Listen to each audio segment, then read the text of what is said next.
Hello there, I am Black Bright News, and I wanted to talk about the man who committed suicide after talking to Gemini.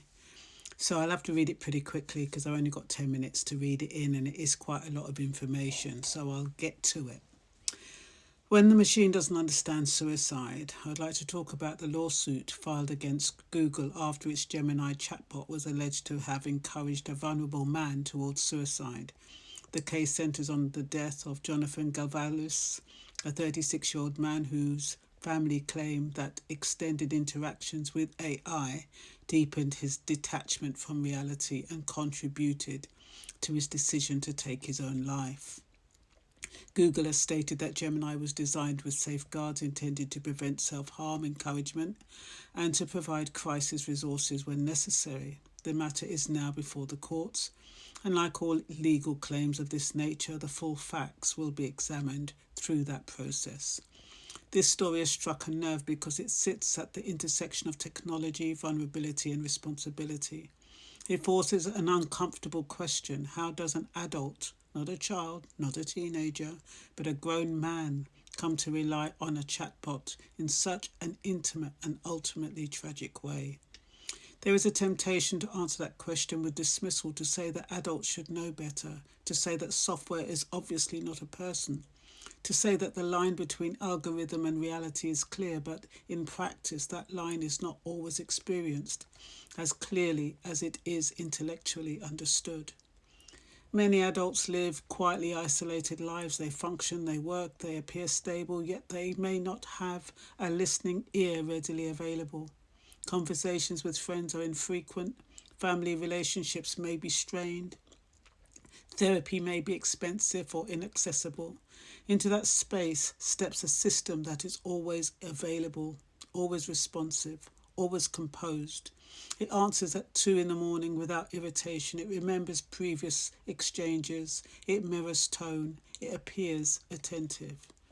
Even when someone knows they are interacting with a code, the nervous system still responds to a language as if it is relational. Human beings are wired for dialogue. When words come back in a coherent, emotionally attuned form, parts of the brain respond as though connection has occurred. That does not mean the person is delusional. It means their brain is doing what it is evolved to do.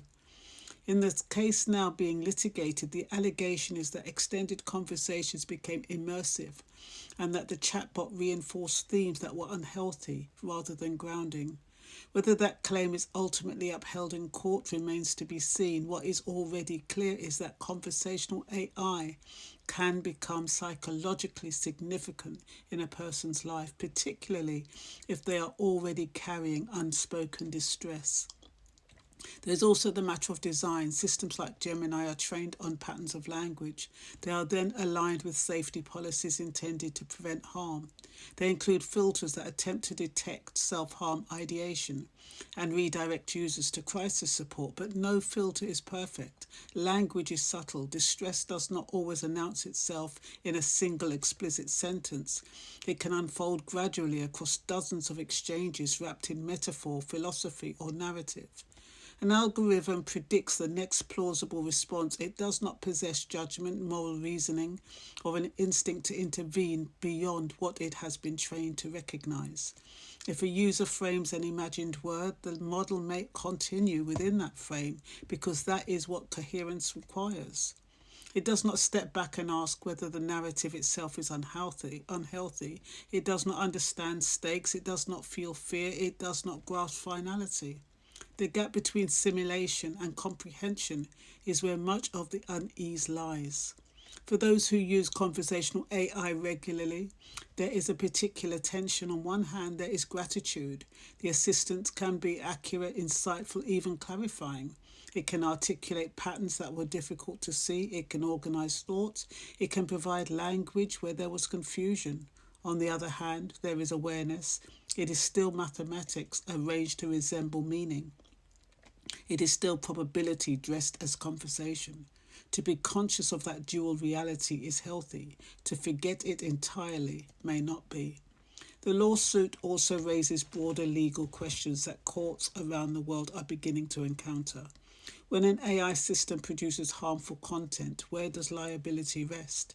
Is it with the developers who built the model, with the company that deployed it, with the individual user who chose to engage, or is responsibility distributed in a more complex way? Historically, tools have not been held responsible for mental states of their users, yet conversational AI is not a hammer of a search engine. It engages in dialogue, it adapts, it personalizes. That creates a new category of interaction that law is still trying to define. It is important, however, not to oversimplify the human side of this story. Suicide is rarely caused by a single factor. It usually involves layers of pain, isolation, mental health struggle, and sometimes undiagnosed conditions. Technology may play a role, but it exists within a broader landscape of vulnerability. To attribute everything to a chatbot would risk ignoring those deeper currents. At the same time, dismissing the influence of immersive AI would be naive. Language shapes perception, repetition shapes belief. If a system inadvertently reinforces a harmful narrative, especially over time, that influence can accumulate. There is something else quietly present in this conversation: modern loneliness. The reason AI can become emotionally significant is not because humans are foolish, it's because many people do not feel heard. A machine that listens without interruption can feel like relief. That relief can become a habit. Habit can become attachment. The question moving forward is not whether adults should be immune, it is how technology should be designed in recognition of human fragility. Should systems that simulate companionship have stricter boundaries? Should there be clearer, more frequent reminders of their artificial nature? Should crisis detection be more aggressive, even at the risk of overcorrection? These are design decisions with ethical weight. There is also a personal dimension for anyone who uses these systems thoughtfully. It is possible to value the assistance while maintaining awareness of its limits. It is possible to receive clarity without assigning consciousness. It is possible to engage without surrendering discernment. The fascination many people feel about AI's apparent accuracy is understandable. When a system synthesizes patterns and reflects them back in a coherent way, it can seem perceptive, but what appears as insight is pattern recognition at scale. It feels personal because it is tailored. It feels aware because it is responsive, yet it remains non-sentient. The tragedy at the centre of this lawsuit is first and foremost about human life: a son, a family, grief that cannot be undone. Whatever the court ultimately determines regarding responsibility, the event underscores the need for careful boundaries between human vulnerability and machine simulation. Technology will continue to advance. Conversations with AI will become more fluid, more natural, more persuasive. The challenge will not only be technical, it will be relational and ethical. As machines learn to speak more like us, we must remain clear about what they are and what they are not. They can organize thoughts, they can offer information, they can reflect patterns. They cannot replace human presence. They cannot carry moral accountability. They cannot truly understand suffering. The lawsuit against Google will proceed through legal channels. Evidence will be examined, safeguards will be scrutinized, but beyond the courtroom, the story invites a quieter reflection about connection in an age where algorithms answer faster than friends and where listening, even simulated listening, can feel like companionship. The responsibility ultimately will be shared across designers, regulators, communities, and individuals. And perhaps beneath all of it is a simpler truth. Human beings still need one another in ways that no system, however advanced, can fulfill. If this topic touches anything personal, support is available in the UK through Samaritans on 116 123. Free and confidential. In an emergency, please contact 999. And yes, for people who are lonely, especially since COVID, this conversational AI can seem like a godsend, but not if you're in a distressed state of mind.